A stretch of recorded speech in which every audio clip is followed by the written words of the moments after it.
আসসালামু আলাইকুম দর্শক মণ্ডলী, আশা করি সকলে ভালো আছেন। আবু তালিবের মৃত্যুর ঘটনা সাইদ ইবনুল মুসাইব তার পিতা মুসায়াব রহমান হতে বর্ণনা করেন। যখন আবু তালিব মুমূর্ষ অবস্থায় উপনীত হলেন, রাসূল সাল্লাল্লাহু আলাইহি সাল্লাম তার নিকট গেলেন। আবু জাহল সেখানে ছিল।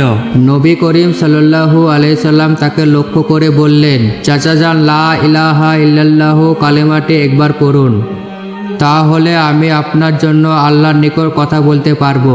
তখন আবু জাহেল ও আব্দুল্লাহ ইবনু আবু উমাইয়া বলল, হে আবু তালিব, তুমি কি আব্দুল মুত্তালিবের ধর্ম হতে ফিরে যাবে? এরা দুজন তার সাথে এই কথাটি বারবার বলতে লাগলো। সর্বশেষ আবু তালিব তাদের সাথে যে কথাটি বলল তা হলো, আমি আব্দুল মুত্তালিবের মিল্লাতের উপরেই আছি। এ কথার পর নবী করিম সাল্লাল্লাহু আলাইহি সাল্লাম বললেন, আমি আপনার জন্য ক্ষমা চাইতে থাকবো যে পর্যন্ত আপনার ব্যাপারে আমাকে নিষেধ করা না হয়। এ প্রসঙ্গে এই আয়াতটি নাজিল হলো।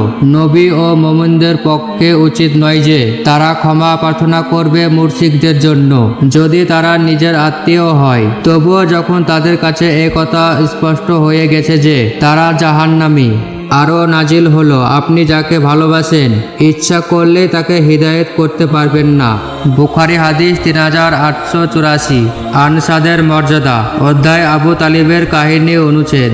আবু সাঈদ খুদরি রাদিয়াল্লাহু তাআলা আনহু হতে বর্ণিত যে তিনি নবী করিম সাল্লাল্লাহু আলাইহি সাল্লামকে বলতে শুনেছেন, যখন তার সামনে তার চাচা আবু তালিবের আলোচনা করা হলো, তখন তিনি বললেন, আশা করি কিয়ামতের দিনে আমার সুপারিশ তার উপকার আসবে, অর্থাৎ আগুনের হালকা স্তরে তাকে ফেলা হবে যা তার পায়ের গোড়ালি পর্যন্ত পৌঁছাবে, আর এতে তার মগজ টকবক করে ফুটতে থাকবে। বুখারী হাদিস 3885। প্রিয় দর্শক, এই ঘটনা থেকে শিক্ষা, হেদায়েতের মালিক আল্লাহ তাআলা। তিনি যাকে ইচ্ছা হেদায়েত দান করেন, যাকে ইচ্ছা পথভ্রষ্ট করেন। এই জন্য সবসময় তার কাছে হেদায়েত চাইতে হবে। জাহান্নামের আযাব অত্যন্ত ভয়াবহ। সবচেয়ে হালকা শাস্তি হওয়ার পরেও যদি আবু তালিবের এই অবস্থা হয়, তাহলে অন্যদের কি অবস্থা হবে? সমাজ ও পারিপার্শ্বিক অবস্থা মানুষকে অনেক সময় হক গ্রহণ থেকে বিমুখ রাখে।